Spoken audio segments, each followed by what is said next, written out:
수 없는 놀라운 사랑과 은혜라고 하는 제목으로 종려주일, 성례주일 말씀을 증거하려고 합니다. 종려주일, 종려나무 팜트리죠. 그래서 팜 선데이라고 하는 그런 별명이 붙어있는 주일입니다. 종려나무, 그것을 예루살렘에 주님께서 입성하실 때 사람들이 자기 옷들을 바닥에 깔고 종려나무 가지를 흔들면서 우리 교동문 할 때 같이 읽었던 것처럼 호산나 다윗의 자손이여 찬송하리로다, 주의 이름으로 오시는 이여 가장 높은 곳에서 호산나라고 외쳤던 그런 주일, 그날을 기념하기 위해서 종려나무 가지를 흔들었다, 그래서 종려주일 그렇게 이야기하기도 하고, 호산나 이렇게 외쳤다고 해서 호산나 주일 그렇게 부르기도 합니다. 주님께서 예루살렘에 이처럼 대대적인 환영을 받으시면서 입성하셨습니다. 요즘 정치인들이 선거 지났지 않습니까? 선거할 때 보니까 막 사람들이 훅 몰려다니는, 그러면서 환호하는 것을 보게 되잖아요. 그런 거 보면 우리가 가히 짐작을 해볼 수 있을 만큼 주님을 그렇게 예루살렘 사람들이 환영하면서 맞이했습니다. 주님께서 그렇게 환영받으시면서 예루살렘에 입성하셨지만, 주님의 예루살렘에 입성하신 것은 정부 조직 그 한 자리를 차지하려고 오신 것이 아니라 십자가에 달려 죽으시기 위해서 오신 것이었습니다. 그러니까 종려주일 환영받으시면서 오셨지만, 우리가 그냥 철없는 아이들처럼 환영하고 뜻모르게 사람들 소리 들으니까 쫓아다니면서 기뻐하고 축제 분위기만 즐길 수 있는 그런 주일은 아닌 듯 싶습니다. 종려주일 다음 내일부터 한 주간 토요일까지 주님께서 장사 지내서 무덤에 계시고 부활하시기 전까지 우리가 일주일 동안을 주님께서 고난 받으신 거, 그래서 고난 주간, 또 순환 주간 그렇게 부르는데요. 한 주간 동안 이 주님께서 우리를 위해서 십자가를 지시고 고통당하시고 죽기까지 하시고, 그리고 무덤에 머무시는 실제로 죽어주신 그 사실을 우리가 기억하면서 갚을 수 없는 주님의 놀라우신 은혜와 사랑, 이것을 한 주간 동안 깊게 묵상하시면서 그 은혜, 그 사랑이 얼마나 깊고 높고 넓은지 한 주간 정말 많이 느끼시면서 경건의 시간을 보내기를 바랍니다. 주님의 죽으심은 죄악으로 말미암아 죽을 수밖에 없는, 영원히 멸망받을 수밖에 없는 우리 인생을 구원하시기 위한 죽음이었습니다. 주님이 죄가 있어서 죽으신 것이 아니라 우리가 죄가 있는데 우리는 어떻게 해도 이 죄를 사할 능력이 없기 때문에 주님께서, 죄 없으신 주님께서 우리가 지은 죄를 대신해서 속량하시려고 대속의 죽음을 죽으셨습니다. 주님의 죽음은 대속의 죽음입니다.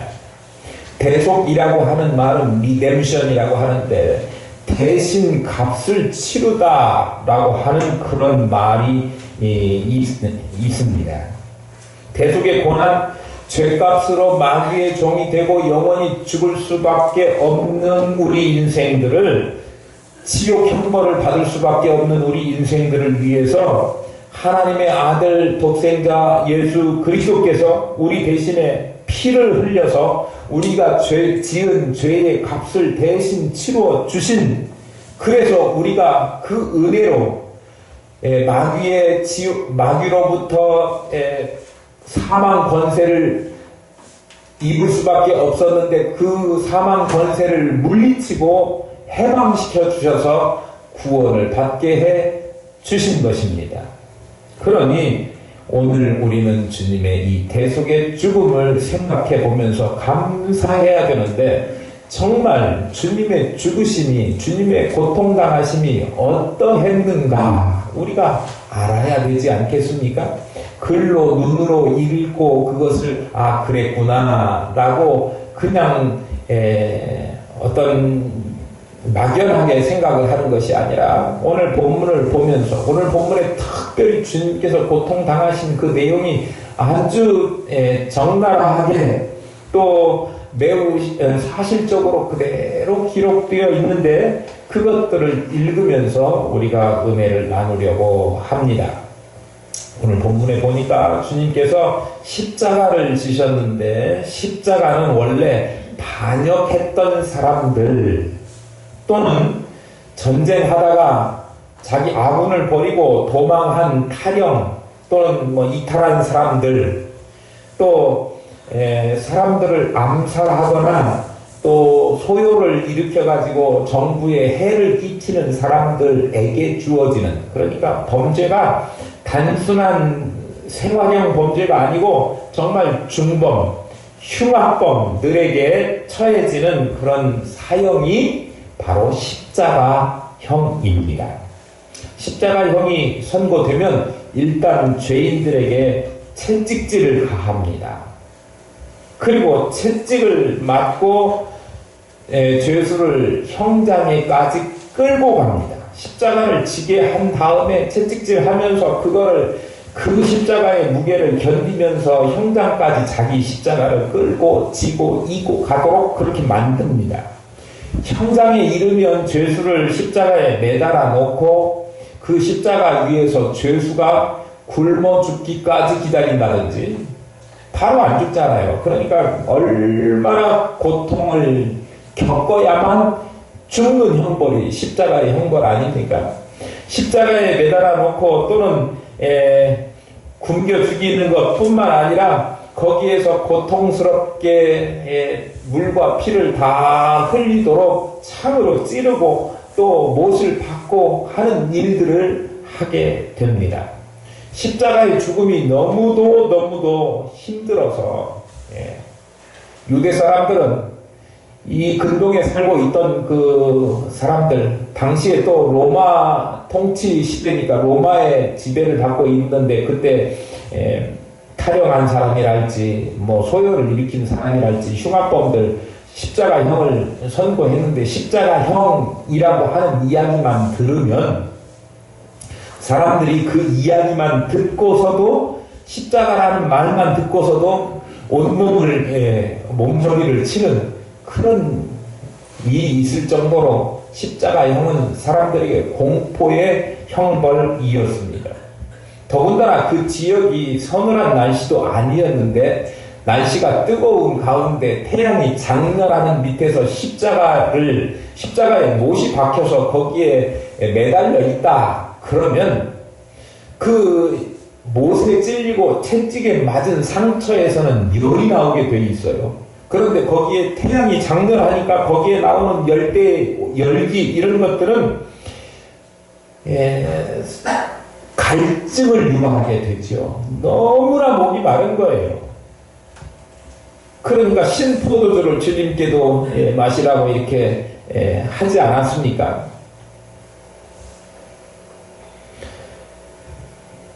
힘줄은 다 터지고요. 신경들은 온통 고통스러움을 뇌에 전달하도록 곤두서 있게 됩니다. 피를 흘리고 또 출혈이 되고, 그러니까 이 혈압이 떨어지고 또 생리적으로는 심각한, 아주 견디기 어려운 두통이 찾아온다고 합니다. 정신은 공포스럽죠. 또 피를 흘려서 두통이 오고 그러니까 혼미해져서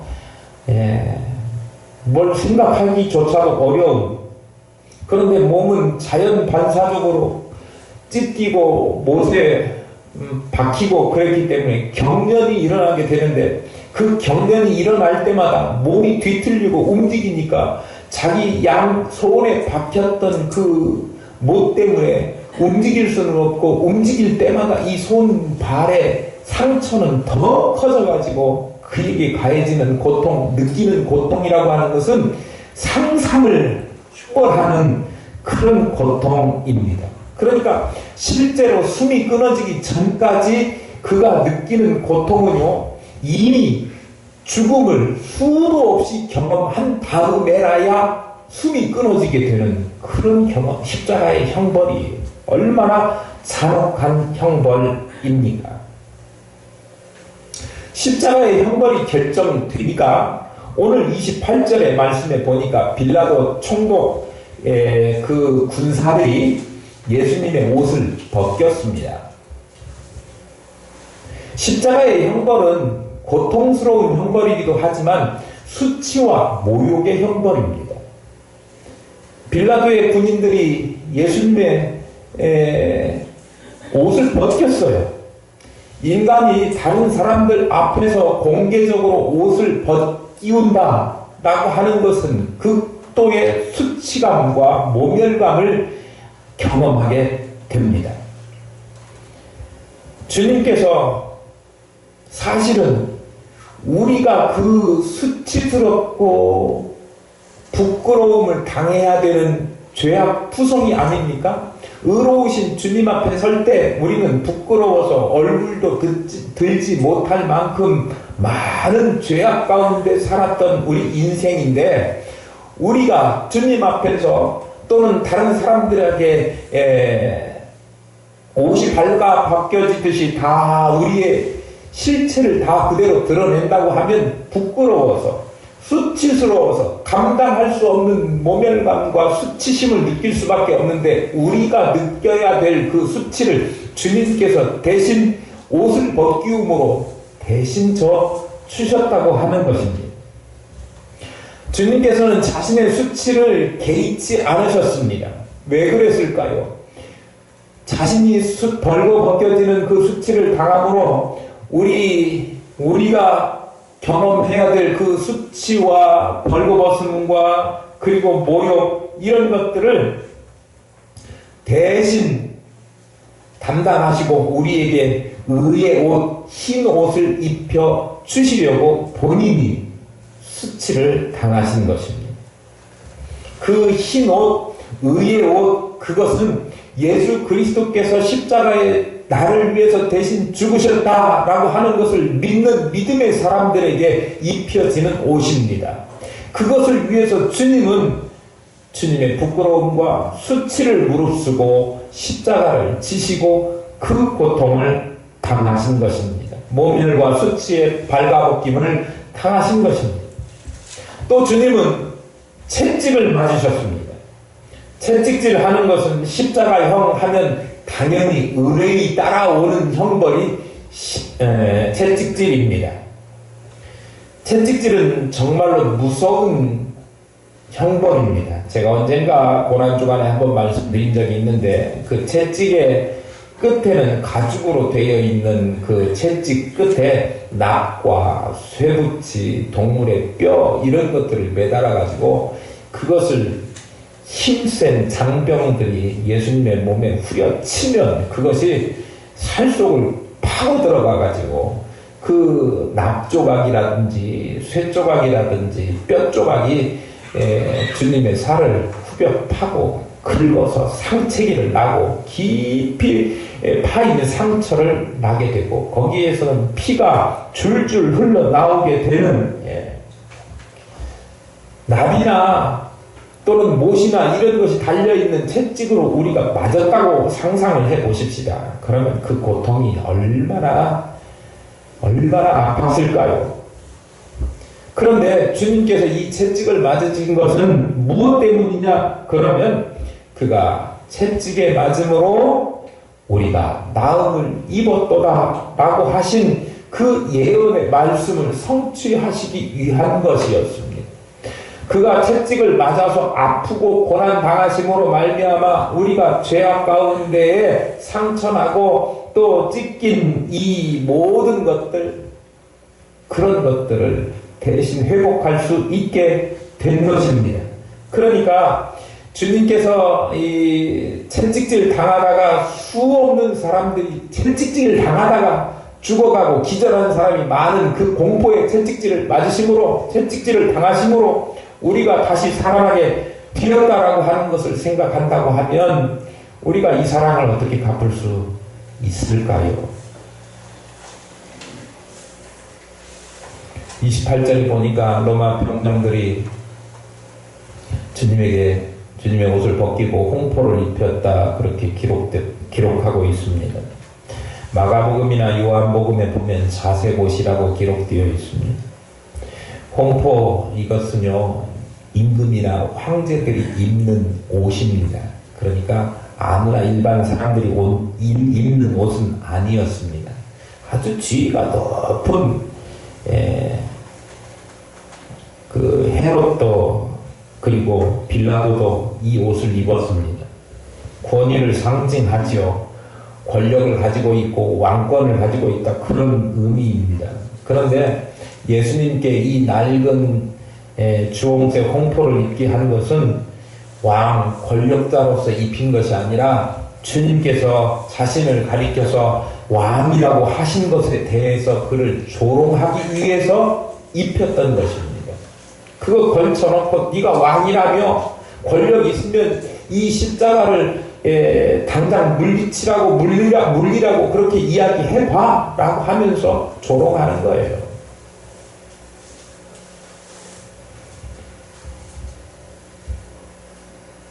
뿐만 아니라 주님의 거룩하신 머리에 억지로 가시 면류관을 씌웠습니다. 원래 면류관이라고 하는 것은 이것도 마찬가지로 승리자들이 쓰는 것이 이 면류관입니다. 그래서 승리자들이 영광을 나타내는 표시로 쓰는 이 면류관을 가시로 만들어서 주님의 머리에 씌웠습니다. 금면류관 대신에 가시로 만든 면류관을 씌웠다라고 하는 것은 예수님을 왕으로 분장시키는 거예요. 그리고 오른손에 갈대를 들려 주었습니다. 갈대, 이거는 왕권을 상징하는, 그래서 오른손에 쥐는 왕의 콜과 같은 그런 것을 상징하는 것인데, 대신해서 갈대를 쥐어주고 그걸로 한번 지휘하고 호령을 해봐라 라고 주님을 조롱하는 거예요. 그리고 십자가를 지시고 고통을 당하시는 주님을 향하여 유대인의 왕이여 평안할지어다, 그렇게 이야기합니다. 지금 평안하겠습니까? 고통 중에 있는 사람을 향해서 편 좀 쉬어봐 라고 이야기하는 게 얼마나 듣기에 참담한 말입니까? 예수님을 조롱하는 말이에요. 그 말을 하면서 정말 예수님을 존경하는 것이 아니라 조롱하기 위해서 예수님 앞에 무릎 꿇는 흉내를 내면서 그 이야기를 한 거죠. 감히 예수님 앞에 고개 들고 설 수조차도 없는 이들이 예수님을 조롱하고 있는 거예요. 그리고 거룩하신 주님의 얼굴에, 그 거룩하신 주님의 얼굴에 침을 뱉었습니다. 하나님의 아들에 대한 이보다 더 큰 모욕은 없을 것입니다. 인간의 불신앙이 주님의 얼굴에 침 뱉고 주님을 모욕하고,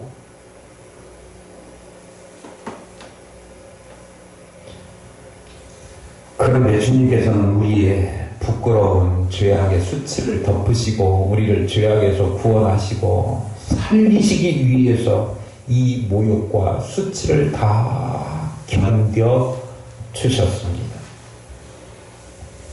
해골의 못이라고 하는 골고다에 이르러서 주님을 십자가에 못 박았습니다. 손과 발에 못을 박히시고 옆구리는 창에 찔렸습니다. 피가 줄줄 온몸에 채찍을 맞아서 곳곳마다 상처투성이고 만신창이가 되었습니다. 그 만신창이가 되신 주님 얼마나 고통스러웠는지 십자가에 못 박혀 달리신 다음에 제9시가 되자 6시에서 9시 동안은 태양이 멈췄다. 그렇게 어두움이 가득 찼다. 그렇게 말씀하고 있습니다. 태양이 빛을 잃고 정오부터 오후 3시까지 제6시부터 9시까지 모든 인간의 죄를 짊어지신 예수 그리스도 그가 십자가를 지시고 고통당하는 것에 대한 하나님의 진노의 표시였다. 그렇게 생각합니다. 캄캄한 시간이 아닌데 캄캄해졌으니까요. 마지막 순간 9시가 가까워지자 주님께서는 소리 지르셨습니다. 엘리 엘리 라마 사박다니, 나의 하나님 나의 하나님 어찌하여 나를 버리시나이까. 인간으로서 겪을 수 있는 최고의 고난을 그가 겪으시고 의침이 하나님으로부터 버림받았다라고 하는 것을 느낄 만큼 큰 고통이었다고 하는 거죠. 인류의 모든 고통, 그리고 형벌, 죄, 저주 이런 것들을 전부 주님 한 몸에 걸치시고서 그리고 절규하시는 소리가 나의 하나님 어찌하여 나를 버리셨나이까. 주님께서도 완전한 인간으로 오셔서 인간이 느낄 수 있는 고통을 다 겪으셨습니다. 그러니까 그 고통스러움 속에 하나님을 불러가며 고뇌 속에서 절규하면서 주님의 그 외치는 말씀, 나의 하나님 어찌하여 나를 버리시나이까 라고 하는 처절한 주님의 모습을 보면 우리가 그 주님의 그 고통당하신 그것을 잊지 말아야 하는데요. 왜냐하면 이것이 누구를 위한 고난이기 때문입니까? 이것이 누구를 위한 고통이기 때문입니까? 누구를 위해서 주님께서 피를 흘리셨기 때문입니까? 엘리 엘리 라마 사박다니 라고 하는 주님의 절규, 이것을 들으신 하나님께서 어디에 계셨는지 아무런 이런 방구 말씀이 없으셨습니다. 만약에 아들의 이 외침을 들은 아버지라고 하면, 저 같으면 어떻게든지 내가 대신 뭘 어떻게 하든지, 너 다른 사람들을 위해서 네가 죽을 필요 없다라고 한다든지, 십자가에서 당장에 풀어주고 싶은 안타까운 그런 마음이 있었을 것입니다. 그런데 성부 하나님께서는 아들 성자 예수 그리스도가 십자가에서 고통당하고 처절한 절규하는 이 소리를 듣고도 아무런 반응이 없으셨습니다. 그가 반응이 없으셨다고 해서 그가 마음이 안 아팠던 것은 아니었을 것입니다. 우리 자녀들이 감기 걸려서 열만 나도 우리의 마음은 속이 타들어갔지요. 그런데 사랑하는 독생자 예수 그리스도를 십자가에 내어주고도 하나님께서는 그거를 묵묵히 바라보시면서 아들의 절규에도 대꾸하지 않으신 것은 그 아들을 사랑하지 않아서가 아니라 아들보다 우리를 더 사랑하셨기 때문입니다. 우리를 더 사랑하셔서 그 아들의 절규를 외면하시고 우리를 구원하시는 것을 선택하신 것입니다. 그러니까 우리가 우리를 위해서 대신 이 땅에 보내시고 그의 아들이 죽는 것을 바라보시는 성부 하나님의 그 속마음을 이해하지 못하고 그 사랑의 깊이를 우리가 깨닫지 못하고 십자가의 사랑을 감히 이야기할 수 없는 그런 거지요. 십자가 우리가 감상적으로 쉽게 뱉을 이야기가 아닙니다.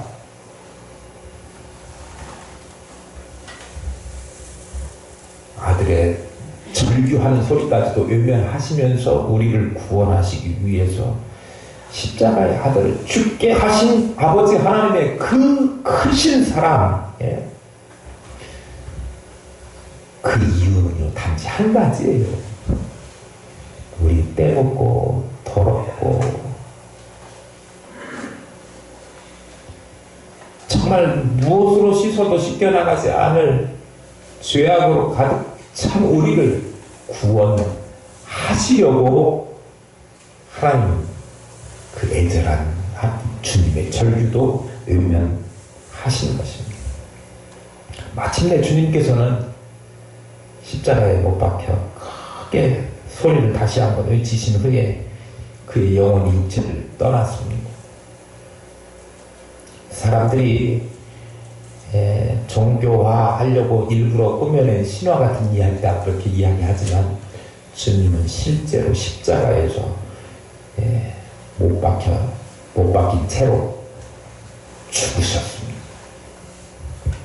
그의 몸으로부터 영혼이 완전히 분리되었습니다. 그래서 인류는 죄의 문제를 근본적으로 해결할 수 있는 그런 은혜를 입게 된 것입니다. 자신의 몸을 우리를 위한 화목제물 삼으셔서 온전히 들이심으로 우리가 나음을 입고 구원을 입게 된 것입니다. 그렇기 때문에 우리가 주님의 죽으심을 오늘 한 주만이 아니라 날마다 감사해서 주님의 죽으심 생각만 해도 가슴이 뭉클하고 우리의 마음이 주님을 향한 사랑으로 가득 채워지고 잘못 살아갔던 것들을 하나님 앞에 후회하면서 다시는 그렇게 살지 않고 주를 위해서 헌신하며 충성하며 살겠다. 그렇게 각오와 결단이 세워지는 그런 우리가 되어야 될 줄로 믿습니다. 아멘. 오늘 성례주일로 특별히 성찬식을 거행하게 될 건데요. 우리를 위에서 십자가를 지시고 엘리 라마 사박다니 하면서 절규하신 주님의 음성을 들으시고 그 절규가 나를 위한 절규였다. 나를 구원하시기 위한 의침이었다라고 하는 그 사실을 깊게 다짐하는, 생각하는, 묵상하는, 또 우리의 각오가 새로워지는 그런 의미 있는 그런 주일이 될 수 있기를 소망합니다. 우리 고난기간을 보내게 될 텐데요. 나를 위해 십자가를 지시고 그 모진 채찍질과 부끄러운 수욕과 이 모욕을 다 겪으시고 물과 피를 다 쏟으시고 절규하시면서도 끝까지 죽어주셔서 우리를 구원하신 주님의 사랑 깊게 깨달으시는 귀한 시간들이 되었으면 좋겠습니다. 여러분의 입술에서 찬송이 나왔으면 좋겠습니다. 만입이 내게 있으면 그 입 다 가지고 내 구주 주시는 좀 찬송하겠네. 온 세상 만물 다 가져도 주 은혜 못 다 갚겠네. 놀라운 사랑 받은 나 몸으로 재물 삼겠네. 늘 울어도 눈물로서 못 갚을 줄 알아. 몸밖에 드릴 것 없어 이 몸 바칩니다 하는 다짐이 우리 모두 저와 여러분의 다짐 되실 수 있기를 소망합니다. 왜냐하면 우리는 갚을 수 없는 주님의 그 고통으로 얻은 놀라운 사랑과 은혜를 받은 주의 사람들이기 때문입니다.